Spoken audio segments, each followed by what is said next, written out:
Silakan Pak Bayu.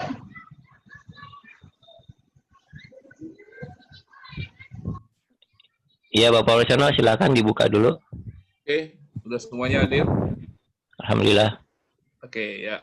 Assalamualaikum warahmatullahi wabarakatuh. Waalaikumsalam warahmatullahi wabarakatuh. Untuk menekan penyebaran pandemi COVID-19, mari kita lakukan bersama-sama protokol kesehatan dengan cara 3M. 1. Memakai masker. 2. Mencuci tangan. 3. Mengambil jarak dan menghindari kerumunan. Bismillahirrahmanirrahim. Alhamdulillahirrahmanirrahim. Wabihi nasta'inu ala umur dunia wahdin. Wassalatu wassalam al-sarafil anbiya wal mursalin wa ala alihi wa sahbihi ajmain amma ba'du.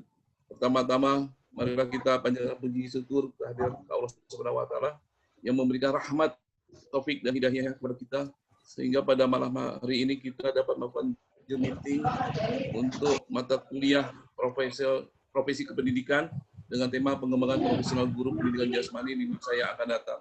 Mari sama-sama kita simak yang akan dimoderator oleh Pak Bayu. Silakan Pak Bayu. Iya, terima kasih Bapak Warsono. Assalamualaikum warahmatullahi wabarakatuh. Waalaikumsalam warahmatullahi wabarakatuh. Ya, yang saya hormati Bapak pembimbing dosen kita mata kuliah profesi pendidikan, Bapak Fatur Rahman, MPD, serta rekan-rekan kelompok yang lainnya. Baik, di sini saya akan mencoba untuk mempresentasikan dari tugas kelompok yang setelah kita selesaikan. Ya, kita langsung masuk ke slide berikutnya, yaitu tentang perkembangan konsep guru profesional di Republik Indonesia dari masa ke masa. Pertama, zaman penjajahan. Konsep pendidikan di zaman penjajahan ini ada dua, yaitu yang dibentuk oleh pemerintah kolonial sesuai dengan kepentingan penjajahan di Indonesia. Lalu yang kedua, sistem pendidikan dibentuk oleh kaum pergerakan para pemuda dalam rangka perjuangan kemerdekaan. Sistem pendidikan yang dibentuk oleh pergerakan kaum muda ini yaitu Taman Siswa, Budi Utomo, dan beberapa pergerakan masyarakat untuk perjuangan kemerdekaan Republik Indonesia. Lalu di zaman kemerdekaan, pertama yaitu sesuai amanat Undang-Undang 1945 dan Undang-Undang Republik Indonesia Nomor 4 Tahun 1950, pemerintah mengusahakan terselenggaranya pendidikan yang bersifat demokratis, yaitu kewajiban belajar sekolah bagi anak-anak yang berumur 8 tahun. Lalu yang kedua, selama kurun waktu prioritas 1 dan 4, yaitu di zaman Orde Baru, pendidikan Indonesia mengalami banyak perubahan dan kemajuan. Semakin mantapnya sistem pendidikan nasional dengan disahkannya Undang-Undang Nomor 2 Tahun 1989 tentang sistem pendidikan nasional beserta jumlah peraturan pemerintah yang menyertainya. Lalu yang ketiga, menurut Undang-Undang Nomor 20 Tahun 2003 atau ya Undang-Undang Pendidikan yang saat ini sedang berjalan, tujuan pendidikan nasional adalah untuk mengembangkan potensi peserta didik agar menjadi manusia yang beriman dan bertakwa kepada Tuhan Yang Maha Esa, berakhlak mulia, sehat, berilmu, cakap, kreatif, mandiri, dan menjadi warga negara yang demokratis serta bertanggung jawab. Dari kedua konsep guru profesional dari zaman penjajahan dan zaman kemerdekaan, maka pada kelompok kami ya menyimpulkan harapan 10 atau 15 tahun yang akan datang guru profesional itu, yaitu pertama, guru mampu menguasai iptek sebagai bagian dari perkembangan globalisasi di dunia. Yang kedua, Undang-Undang Sistem Pendidikan di Indonesia 10 sampai 15 tahun yang akan datang diharapkan menghasilkan guru yang dalam pekerjaannya menghadirkan efisiensi, efektivitas, transparansi anggaran, dan waktu. Teknologi juga akan digunakan sebagai pendamping perubahan pelatihan guru. Baik, lanjut pada slide berikutnya. Pengertian kompetensi esensial. Pengertian kompetensi adalah suatu kemampuan atau kecakapan yang dimiliki oleh seseorang dalam melaksanakan suatu pekerjaan atau tugas di bidang tertentu sesuai dengan jabatan yang disandangnya. Arti kata esensial adalah perlu sekali. Esensial juga berarti mendasar. Esensial juga berarti hakiki. Jadi, kesimpulan dari pengertian kompetensi esensial itu adalah suatu kemampuan atau kecakapan yang harus dimiliki oleh seseorang yang berprofesi dalam suatu pekerjaan harus disesuaikan dengan kondisi keadaan baik secara teknologi, sosial, budaya, dan beberapa komponen lainnya yang sifatnya sangat penting dimiliki oleh profesional tersebut sesuai dengan zaman pada saat itu. Nah, ini adalah pengertian kompetensi esensial menurut kelompok kami. Baik, slide berikutnya. Komponen kompetensi esensial. Pertama, pendidikan guru, pendidikan jasmani, selain memiliki jasa minimal S1 linear, juga harus memiliki pengakuan oleh pemerintah melalui sertifikasi profesi. Jadi diharapkan nanti guru ya sudah bersertifikasi yang diakui oleh pemerintah. Lalu yang kedua, memahami teknologi, informasi, dan bahasa asing, minimal bahasa Inggris, dengan baik demi mendukung era globalisasi.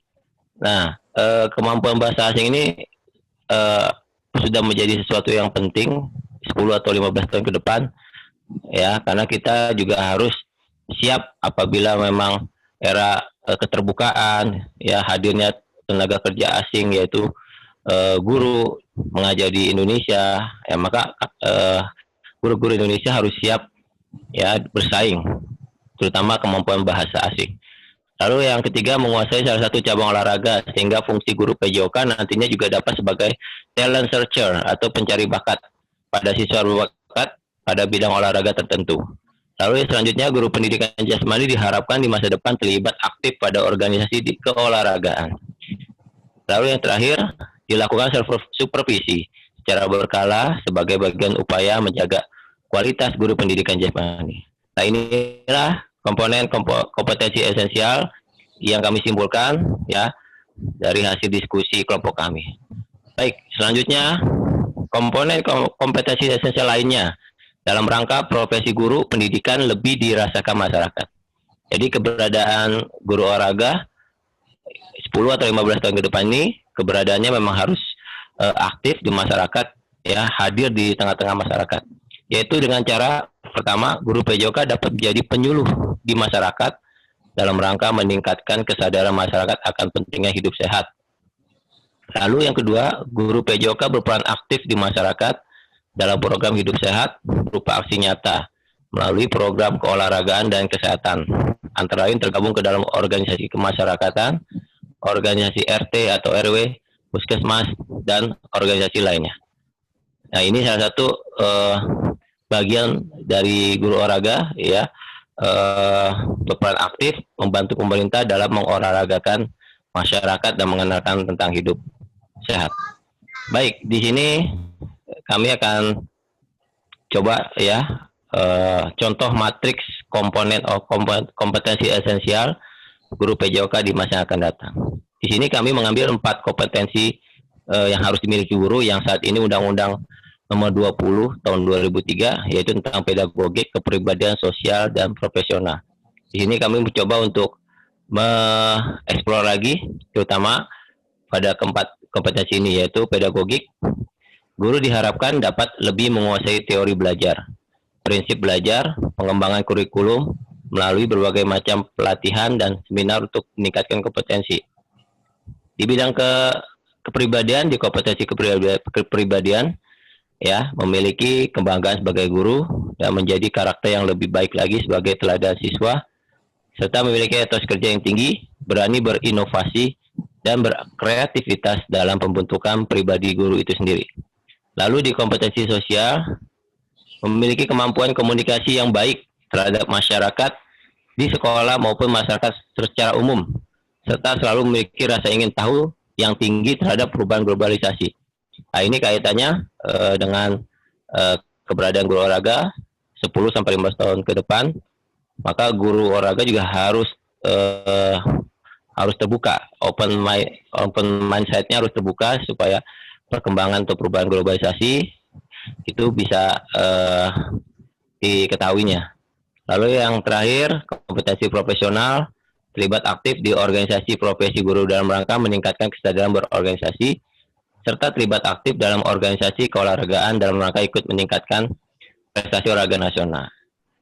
Jadi kedepannya diharapkan bahwa guru olahraga ini tidak hanya mengajar di sekolah, namun juga dia terlibat aktif di organisasi olahraga, ya, sambil melihat bakat-bakat anak-anak yang ada di sekolah untuk meningkatkan prestasi olahraga nasional. Nah, ini adalah rangkuman dari apa yang tadi setelah kelompok kami telah jabarkan. Kami merangkum beberapa profil guru olahraga di masa yang akan datang. Pertama, meningkatkan kemampuan profesi melalui kepelatihan guru maupun seminar-seminar. Yang kedua, menguasai kemampuan lainnya di luar kemampuan profesinya, yaitu bisa sebagai trainer, bisa sebagai pelatih, ya, atau entrepreneur ya, yang bergerak di bidang olahragaan, membuka pusat kebugaran atau membuka usaha toko olahraga dan lain-lainnya. Lalu yang ketiga, ya, menjadi penyuluh kesehatan di masyarakat untuk ikut membantu program pemerintah. Yang keempat, mampu menjadi entrepreneur melalui kemampuan profesi keolahragaannya.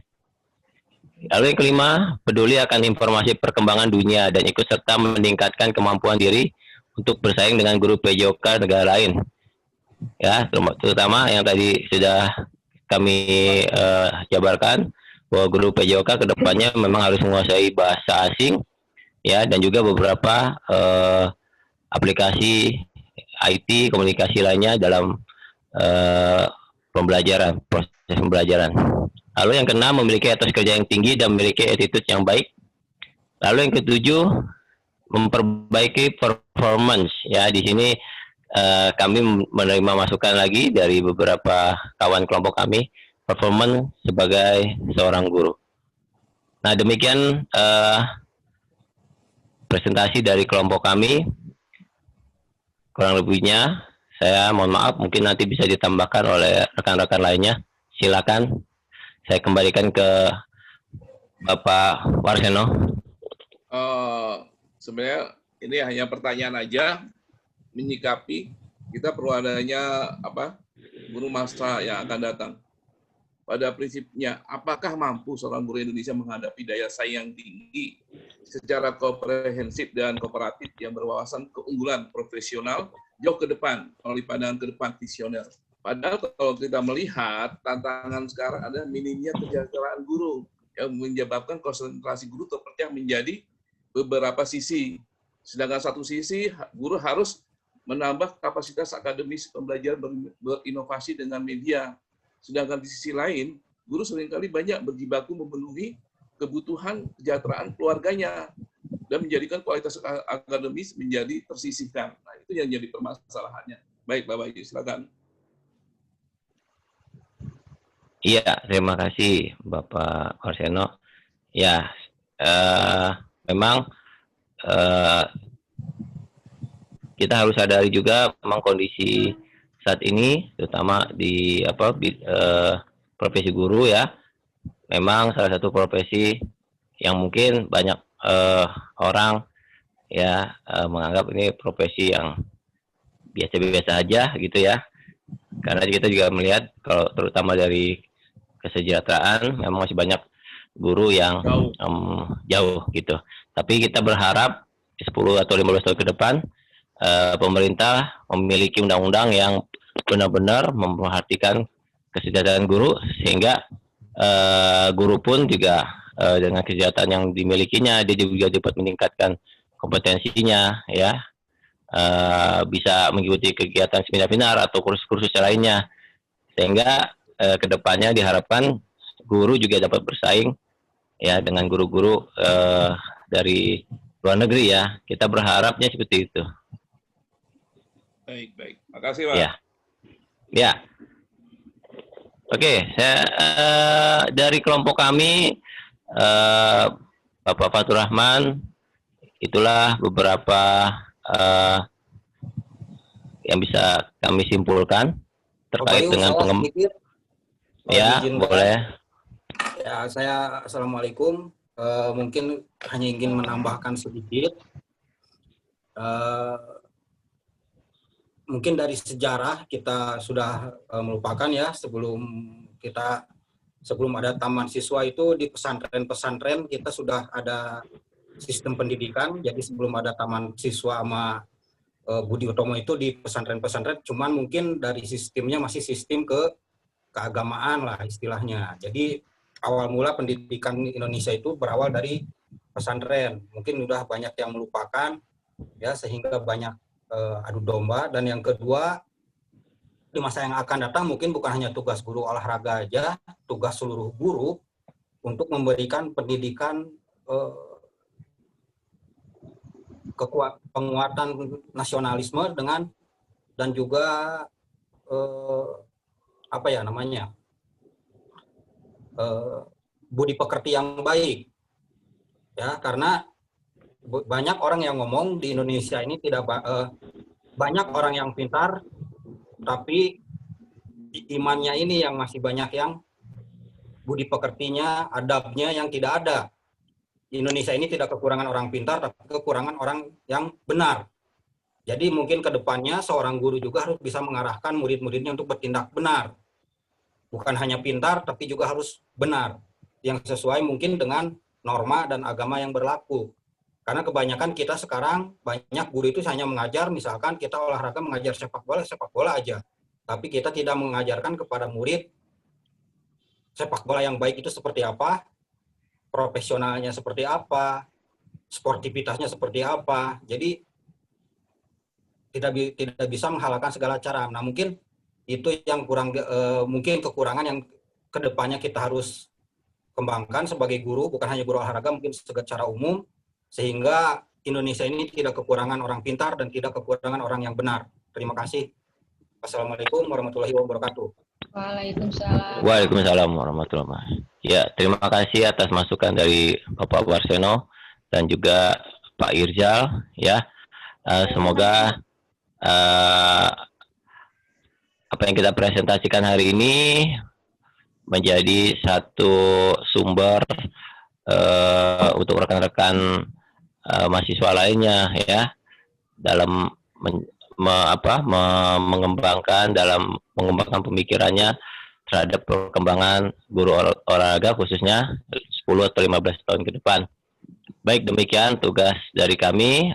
Untuk penutupnya silakan Bapak Warsono untuk menutup Zoom meeting kita sebagai tugas akhir mata kuliah profesi kependidikan. Silakan Bapak Warsono.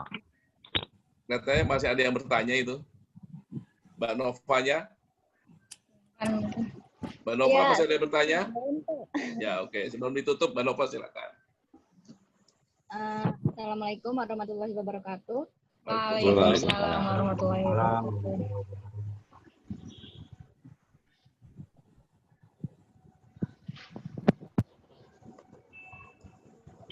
Ya, silakan. Sebelumnya saya ingin menambahkan sedikit tentang pengalaman saya sebagai murid dan sebagai guru olahraga ya terutama.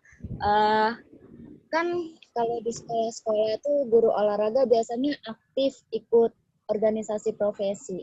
Nah, terutama MGMP lah. Dan itu kan setiap tahun diadain semacam olimpiade gitu, O2SN atau yang sekarang jadi KOSN. Nah, itu sebaiknya jika ada event-event kayak gitu, guru olahraga harusnya berperan aktif untuk mengasah kemampuan muridnya yang punya bakat di bidang olahraga tertentu. Jangan mengasah kemampuan murid itu ketika menjelang event datang aja, tapi coba diajak latihan setiap hari biar bakatnya itu berkembang dan latihannya itu lebih terorganisir lah, lebih proporsional dan nggak terlalu buang-buang tenaga. Karena kan kalau misalnya udah mendekati event gitu biasanya latihannya terlalu digeber, jadi nanti daya tahan tubuh atlet itu bisa turun. Kalau bisa nanti untuk kedepannya untuk para guru olahraga itu lebih diperhatikan sih. Itu aja. Makasih. Assalamualaikum warahmatullahi wabarakatuh. Waalaikumsalam warahmatullahi wabarakatuh. Iya, oke, itu saran yang bagus ya. Memang kita sadari juga biasanya kalau setelah O2SN atau sekarang disebut KOSN itu biasanya setelah event itu selesai ya udah selesai juga gitu loh. Padahal harusnya memang kita melakukan latihan jangka panjang ya, mendampingi anak-anak kita yang punya bakat. Karena memang tadi yang kita sudah simpulkan bahwa guru olahraga kedepannya ini harus bagian dari meningkatkan prestasi olahraga nasional. Jadi kita tidak hanya sekedar ngajar, mengenalkan olahraga ke anak-anak, tapi kita juga harus bisa membimbing, melatih, bahkan ya bisa menciptakan atlet. Itu bagus pertanyaan tanggapan dari Nova itu memang sesuai dengan kesimpulan dari kelompok kita. Oke? Kalau nggak ada pertanyaan lagi, mungkin bisa kita tutup. Ya, Sudah? sudah cukup. Cukup ya? Oke, silakan Pak Warisono. Terima kasih semuanya atas kehadiran untuk Zoom meeting kali ini untuk mata kuliah Profesi Kependidikan. Mari kita bersama-sama mengucapkan Alhamdulillahirrahmanirrahim. Mohon maaf jika ada kata-kata yang berkenan di hati. Terima kasih atas perhatiannya. Wassalamualaikum warahmatullahi wabarakatuh. Waalaikumsalam warahmatullahi wabarakatuh. Jadi kocok aja matiin dulu.